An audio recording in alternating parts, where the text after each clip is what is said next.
មានអតិជនជាច្រើនគាត់បានប្រើប្រាស់ជាមួយនឹងផលិតផលបដោះកោសិកាដែលយើងតែងតែនិយាយគ្នាលេងៗថាស្បែកមុខនឹងលាបទៅឲ្យវាដោះកោសិកាបានល្អទើបធ្វើឲ្យស្បែកមុខបងក្រាស់ប៉ុន្តែអតិជនខ្លះគាត់អត់ទាន់យល់ទេនៅពេលដែលគាត់លាបទៅមិនបានធ្វើឲ្យស្បែកមុខគាត់កម្ៅហើយរៀងខ្មៅជាងមុនអញ្ចឹងលោកគ្រូមកស្រាយចម្ងល់បងប្អូនឲ្យយល់ទាំងអស់គ្នា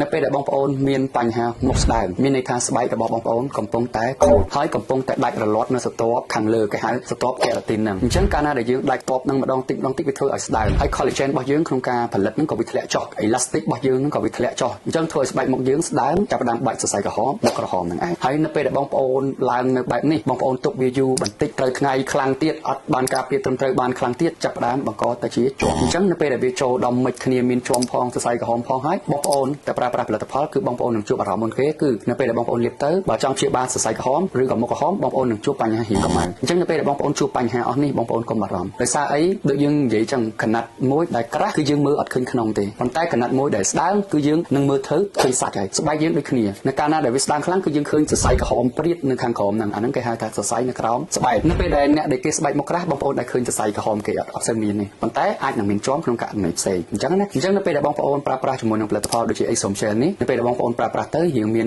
ឡើងកម្ៅឬក៏រៀងស្បែករៀងក្រាស់បដូរពណ៌តិចតួចបងប្អូនកុំបារម្ភនេះហើយគឺជាហេតុផលមួយដែលធ្វើឲ្យស្បែកបងប្អូនក្រាស់ហើយឲ្យបងប្អូនដោះបានល្អកោសិកាខាងលើអញ្ចឹងបងប្អូនលាបបន្តទៀតបានធម្មតាតមកទៀតយើងនឹងមានការថែទាំវាម្ដងតិចវាជួសជុលម្ដងតិចទើបឲ្យវាវិលមករកសភាពស្បែកយើងនឹងរៀងថ្លាមកវិញយើងលាបជាមួយនឹងសេរ៉ូមលាបជាមួយនឹងការពារបន្ថែមអញ្ចឹងទៅអញ្ចឹងបើបងប្អូនជួបជាមួយនឹងបញ្ហាដែលខ្ញុំរៀបរាប់អំបញ្ញមិញកុំទាន់បារម្ភបងប្អូនអាចប្រើប្រាស់ធម្មតាបានណាហើយបើសិនជាបងប្អូនមានបញ្ហាលើសលប់ដែលមានចម្ងល់ខ្លាំងក្លាដែលបងប្អូនអាចឈានមកដល់ clinic បានបងប្អូនអាចមកជួបខ្ញុំក៏បានដែរដើម្បីបញ្យល់ឬក៏ណែនាំបងប្អូនបន្ថែមក្នុងការព្យាបាលបញ្ហាបងប្អូនឲ្យបានល្អអញ្ចឹងបងប្អូនប្រើប្រាស់ផលិតផលចេញពី clinic ទៅបងប្អូនមានទំនុកចិត្តខ្ពស់ដោយសារមានអ្នកគ្រូពេទ្យនិងលោកគ្រូពេទ្យចាំប្រឹក្សាបងប្អូនរហូតដល់បងប្អូនទទួលបានជោគជ័យអូខេអរគុណបាយបាយ